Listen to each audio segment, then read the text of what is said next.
I never thought a casual Friday night at a dive bar would end with a question like that. Have you ever kissed a guy?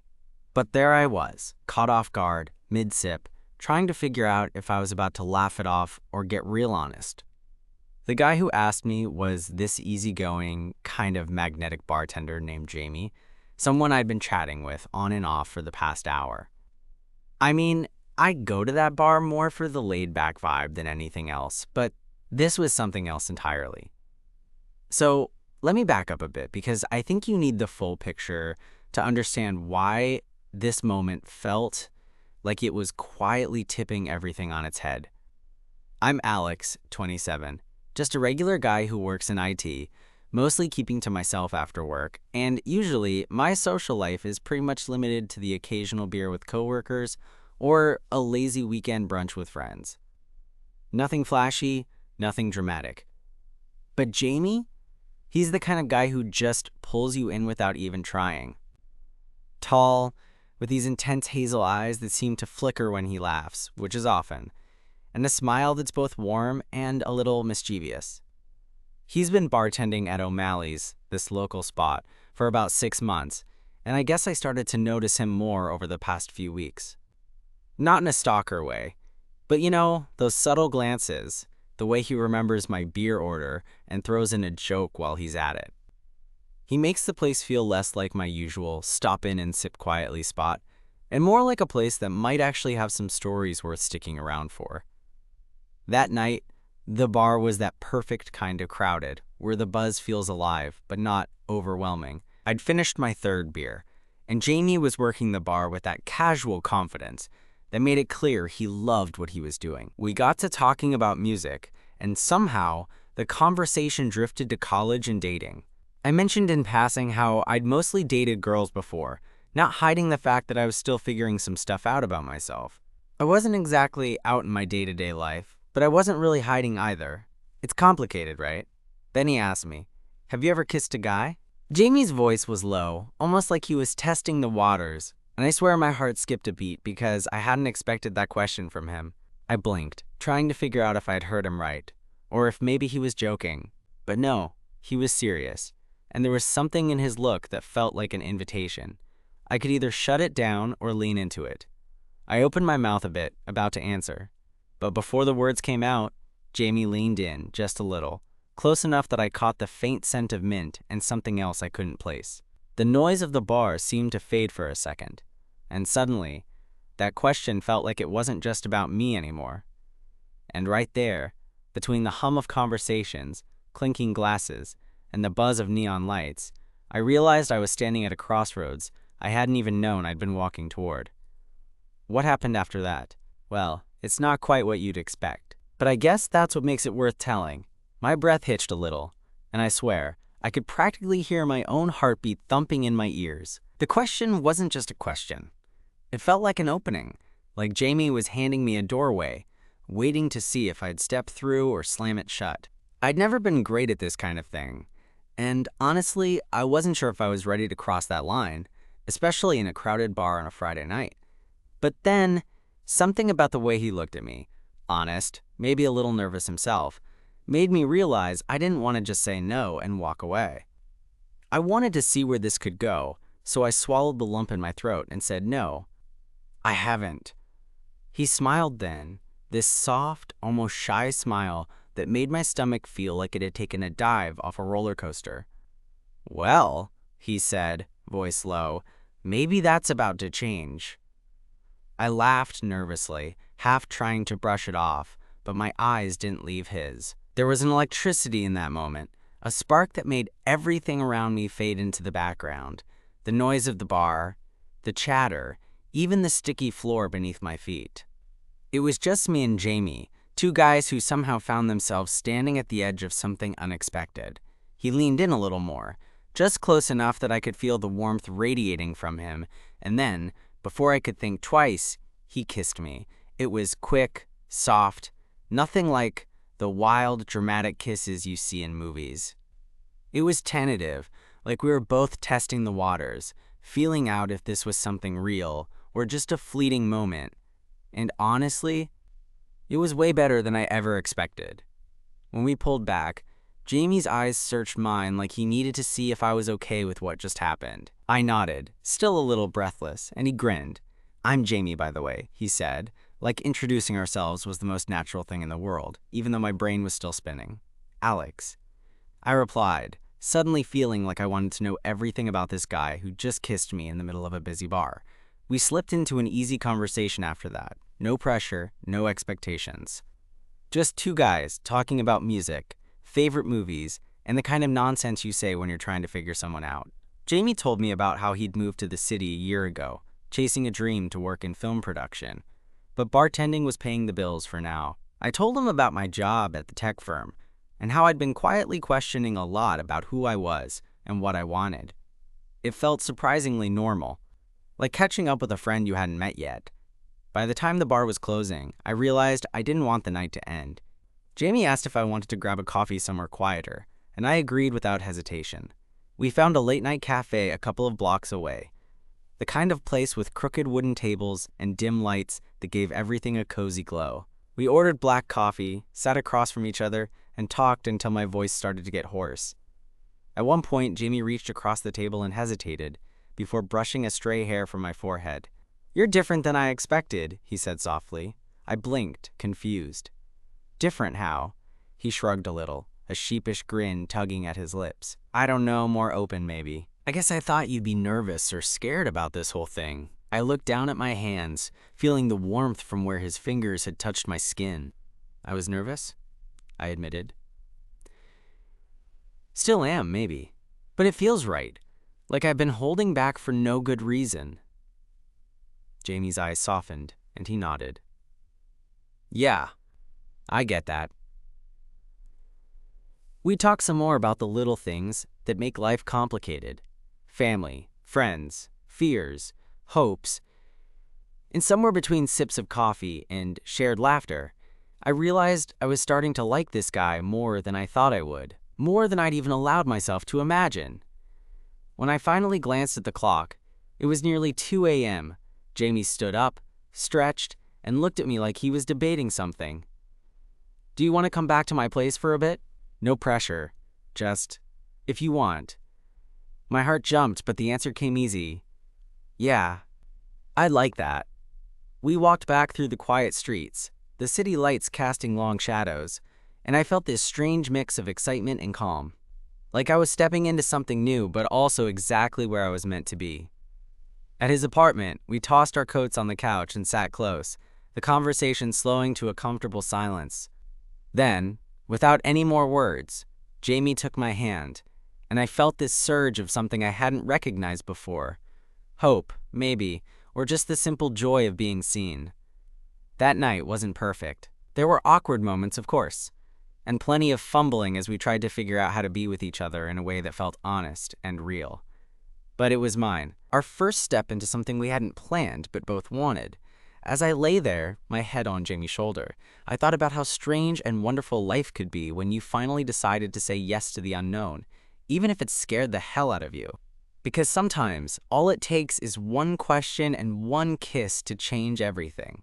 I woke up the next morning feeling a little like I was still floating, which was weird because I'm usually the kind of guy who needs a solid cup of coffee and 5 alarms before I'm even close to functioning.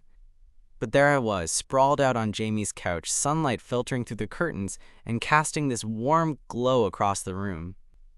Jamie was still asleep next to me, his arm casually draped over my side, and for the first time in a long time, I felt like I wasn't just drifting through life. I felt anchored to something new, something real. Getting up quietly, I grabbed my phone and sent a quick text to my best friend, Mark. "Guess what happened last night?" The reply was almost instant. "OMG spill." Honestly, I wasn't sure how to put it into words without sounding like I'd lost my mind, but I figured I'd tell Mark everything when I was ready. For now, I just wanted to savor that quiet morning moment. Jamie stirred a bit, opened his eyes, and gave me that sleepy grin that made my heart squeeze. "Morning," he said softly. "Morning," I replied, still feeling a little shy even though we'd spent hours together already. There was this comfortable silence, like we both knew this was just the beginning of something, but we weren't in any rush to define it. Jamie got up to make us some coffee, which gave me a chance to look around the apartment. It was modest, but full of personality. Posters of classic films on the walls, a battered guitar leaning against the couch, shelves packed with books and little trinkets. It felt lived in, like a place someone had carefully built to be their own. Back with our mugs, we sat side by side on the couch, feet tangled, and talked about everything and nothing for hours. At some point, Jamie asked, "Have you ever thought about what you want, like really wanted?" I paused because that was a loaded question. I'd spent so long just going through the motions, afraid to admit to myself what I actually wanted. "Honestly, not really," I said.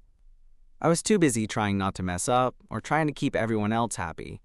But now, maybe I'm starting to figure it out. Jamie nodded, eyes serious now. "It's scary, but also kind of exciting, right?" "Yeah," I said, smiling. "Exciting and terrifying." That afternoon, we decided to take a walk through the nearby park. The city was waking up. Kids playing, people jogging, dogs barking.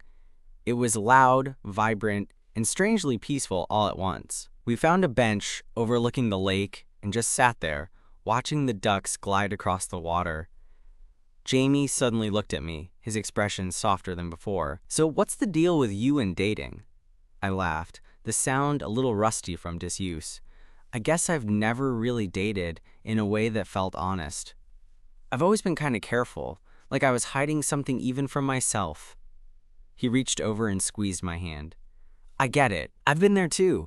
We spent the rest of the afternoon talking about coming out, fears, and the little victories that no one ever talks about. It wasn't heavy or dramatic. It was just two guys being real with each other, and that honesty felt like the biggest thing in the world. After that weekend, things moved quickly but naturally. We went to a record store where Jamie gave me a crash course on his favorite bands. We cooked dinner together. I burned the pasta, he laughed, and spent lazy Sundays binge-watching old movies while curled up on the couch. Every moment felt like a piece of a puzzle falling into place. But of course, it wasn't all perfect. One night, after a few too many drinks at a friend's birthday party, I found myself freezing up when someone asked if I had a boyfriend. The old nerves came rushing back, and I realized how much work I still had to do to fully be myself. Not just with Jamie, but with everyone else. Jamie noticed, of course. Later that night, as we sat on his balcony under the stars, he said, "You don't have to rush it. I'm here, however you want this to be." That simple patience meant more than I could say. One afternoon, a few weeks later, I invited Jamie over to my place for dinner. I was nervous. My apartment was nothing like his. It was messy, cramped, and honestly, I wasn't sure if he'd feel comfortable there. But when he walked in, he smiled and said, "It's perfect. It's you." That stuck with me. The idea that maybe being myself was enough. We spent the evening cooking, laughing, and sharing stories from childhood. At one point, Jamie looked at me and asked, "Do you ever think about the future? Like, what it might look like for us?" I hesitated. It was a big question, and with everything still so new, I wasn't sure if talking about us was premature or necessary. But then I thought about all the moments we'd shared, the awkward first kiss, the late-night talks, the quiet mornings, and I realized I didn't want to stop imagining what could come next. So I smiled and said, "Yeah, I think about it a lot." And just like that, something shifted. It wasn't some grand declaration or promise. It was just the beginning of something neither of us could fully name yet, but both of us were ready to explore. Looking back now, I realized that night at the bar was less about the kiss and more about the question Jamie asked me. Because sometimes, all it takes is one simple question to make you see yourself and someone else in a whole new way. After that night, when I told Jamie I thought about our future, something subtle shifted between us. It wasn't like we suddenly started shouting it from the rooftops or planning weddings, but there was this unspoken understanding that we were moving in a direction neither of us wanted to rush, but both of us were quietly hoping for. Still, real life has a way of intruding, even on the most careful plans.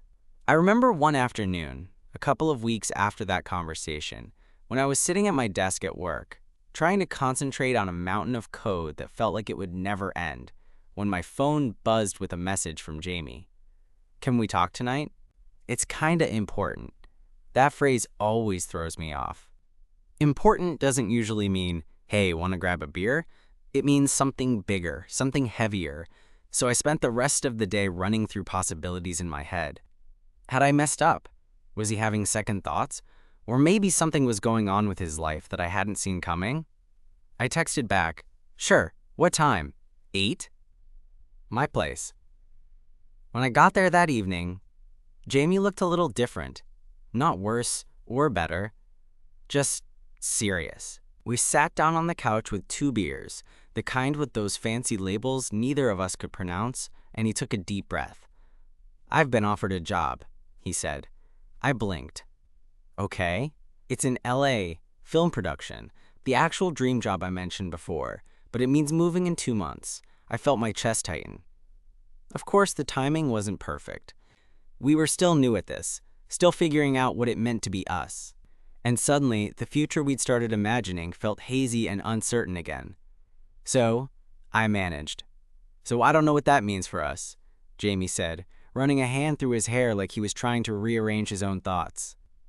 "I don't want to lose whatever this is, but I don't want to hold you back either." I stared at him, trying to swallow a sudden lump in my throat. It felt unfair, like just when I'd started to believe in something, the universe was testing me. "I don't want to lose you either," I said quietly. Jamie smiled sadly, then reached over to squeeze my hand. "What if we try? See where this goes, even if it's hard?" It wasn't an easy answer. The kind of long-distance thing seemed daunting, especially when everything was still so new. But looking at Jamie, at the hope in his eyes, I knew I wanted to try. I wanted us to try. "Okay," I said. "Let's try."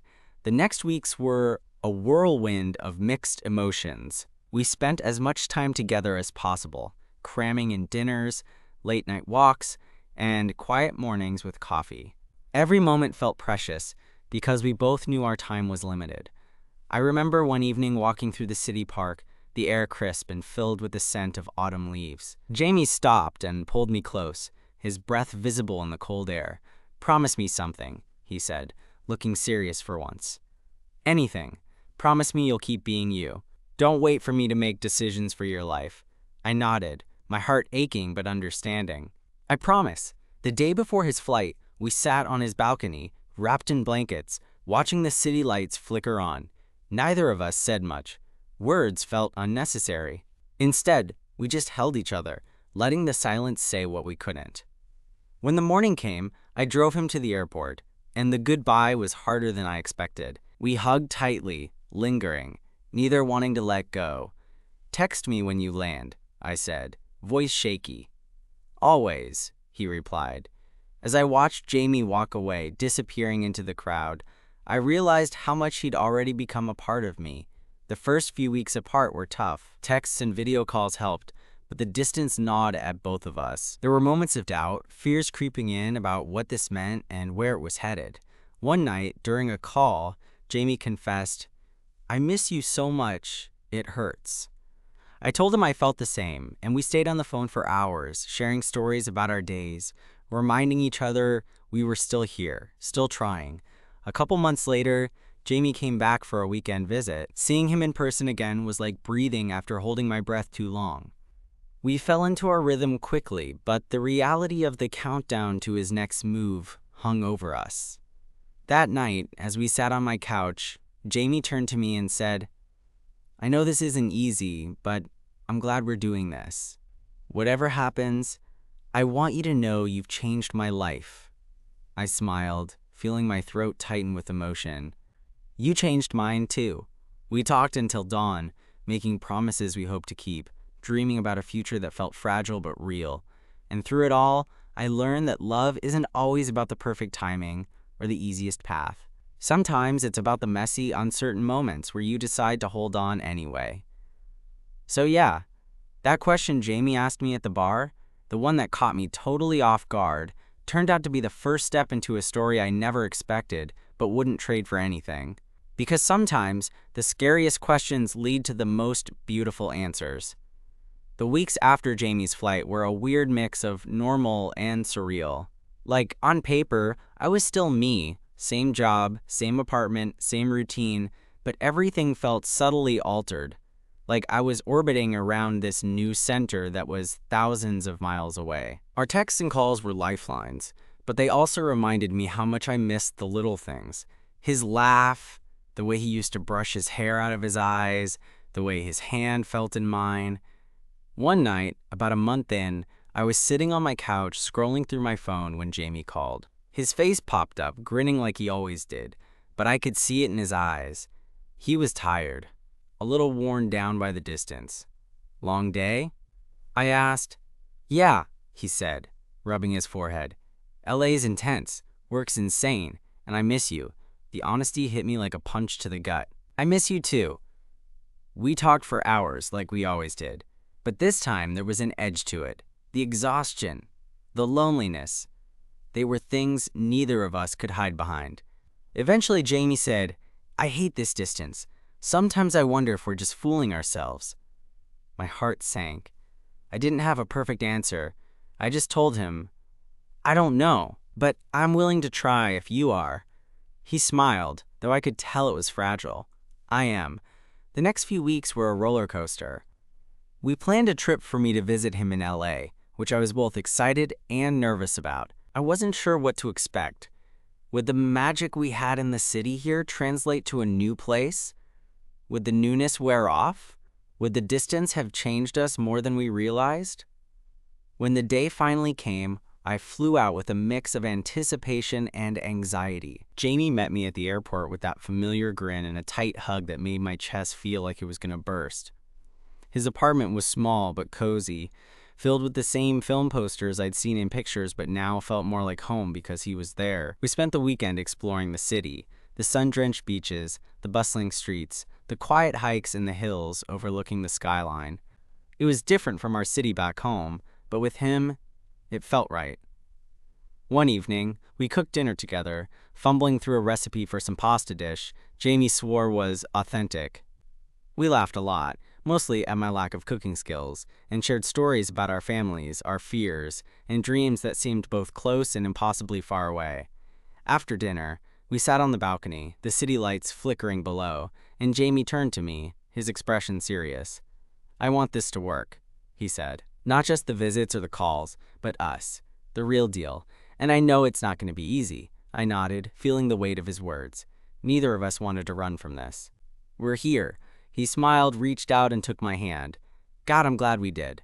The trip went by too fast, but when I left, the goodbye wasn't as heartbreaking as before. We both knew we wanted to fight for this, even if it meant navigating through tough conversations and uncertain futures. Back home, things weren't perfect. There were moments when the distance felt unbearable, like when I'd finish a long day and just wanted to fall into his arms, or when Jamie would miss important things because of the time difference or work obligations. But each time, we found our way back to each other, whether through silly text threads, video calls that stretched into the early morning, or those rare stolen weekends when we could just be together. One night, we were on a call, and Jamie said, "I'm thinking about coming back, permanently." I nearly dropped my phone. "Wait, what?" "I'm serious. I miss home. I miss you. I'm going to start looking for jobs here again." For a moment, I didn't know what to say. It was everything I'd hoped for, but also terrifyingly real. "If you do, I'll be here," he grinned, relief washing over his face. "Good, because I want to be." That marked the beginning of a whole new chapter, one filled with hope and a little bit of fear. We started making plans, talking about apartments, jobs, and what it meant to build a life together. It wasn't all smooth sailing. There were arguments, doubts, and moments when we both wondered if we were moving too fast or not fast enough. But through it all, what kept us going was that first question, Jamie asking me if I'd ever kissed a guy, and the courage it took to lean in. Because sometimes, the best parts of love are messy and uncertain, but they're real. And sometimes, all you need is one person willing to ask the question and lean in with you, no matter where it leads.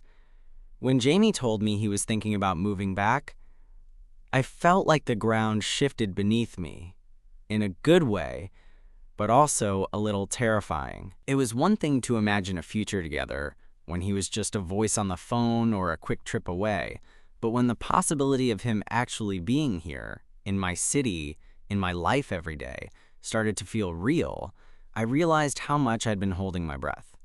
We spent nights making lists of potential apartments, places close to work, with enough space for both of us and maybe a dog one day. We joked about paint colors and furniture styles, even though we both knew that was way down the road. It was the kind of planning that made everything feel like it was finally moving forward, and I was terrified and excited all at once. But then reality hit when Jamie started job hunting. I tried to be supportive, but I could see the frustration in his eyes every time an application went unanswered or a promising lead fizzled out. One night, after a particularly rough call, he sat on my couch, running his hands through his hair. "I don't know if I'm cut out for this," he said, voice low. "It's like starting over again, and it's exhausting." I sat beside him, reaching out to squeeze his hand. "You're not alone in this. We'll figure it out together," he smiled weakly. "Thanks, Alex. That means a lot." That moment made me realize that this wasn't just about me getting to keep Jamie close. It was about being there for each other through the messy, uncertain parts of life. Because love isn't just the easy, shiny parts. It's the late nights filled with doubts and the mornings when you have to remind yourself why you're fighting. Months passed with ups and downs. Jamie finally landed a freelance gig editing a documentary, which wasn't ideal, but it was a start. I helped him set up a little workspace in my apartment, and every evening we'd talk about his next steps while I worked on my own projects. One Sunday afternoon, while we were out exploring a new cafe, Jamie looked over at me and said, "I feel like I'm finally home." I smiled, feeling my heart swell. Me too.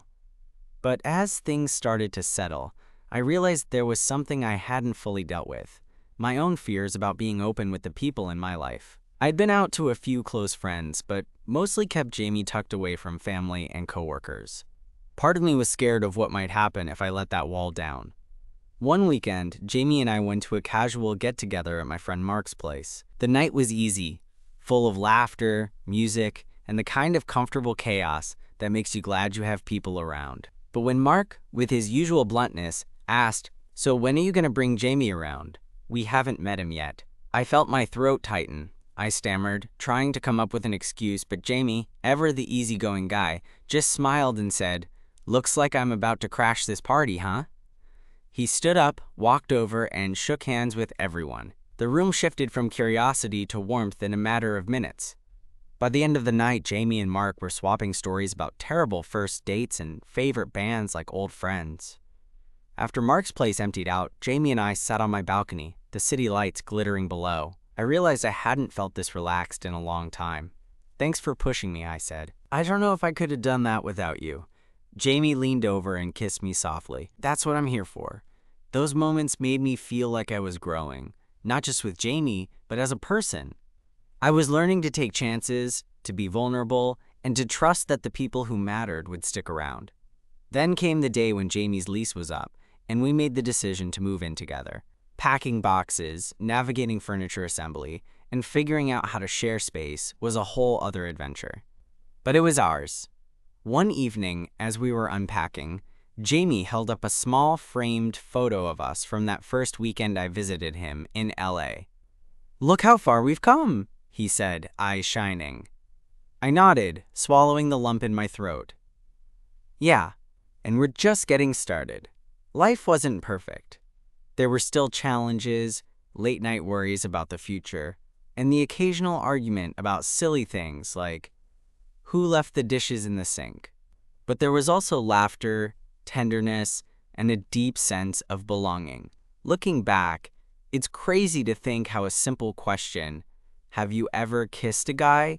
could set all of this in motion. That night at the bar wasn't just about a kiss. It was about opening a door I hadn't known was there and finding someone willing to walk through it with me. And now, as I sit here with Jamie beside me, planning our next trip, or just deciding what to cook for dinner, I know that even when things get complicated, the best thing I ever did was say yes. Because sometimes, The question you didn't expect leads you exactly where you're supposed to be. It's funny how life works sometimes. That night at the bar, when Jamie asked me if I'd ever kissed a guy and then leaned in, felt like a small moment, just a spark in the dark. But it turned out to be the start of something way bigger than I could have imagined. Things weren't perfect, and they still aren't. We've had our share of doubts, arguments, and moments where the distance felt like too much, or the future too uncertain. But we kept showing up, for each other and for ourselves. Now, sitting here on our couch in the little apartment we share, with a playlist softly humming in the background and Jamie's hand in mine, I feel something solid and real. It's not the fireworks kind of love you see in movies. It's quieter, steadier, like a warm light that's been burning through the storms and uncertainties. It's knowing that I don't have to hide parts of myself anymore, not from him, not from my friends, and slowly, not from my family. We've come a long way from that first kiss in a crowded bar, from the late-night talks and the nervous text messages, from wondering if we'd ever find a place where we belonged. Now, our place feels like home. Not just the apartment, but the life we're building together. There's comfort in that, and it makes all the messy, awkward, uncertain moments worth it.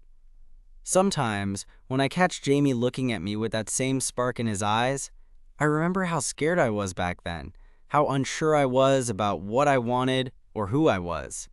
But now, I know I want this. Us, whatever comes next. Maybe that's the real lesson I've learned. That love isn't about having everything figured out or waiting for the perfect moment. It's about leaning in, even when it's scary, and choosing someone over and over again. It's messy and imperfect and beautiful because it's real. So here we are, just two guys who took a chance on a question and a kiss, still learning how to love each other every day. And honestly, I wouldn't have it any other way.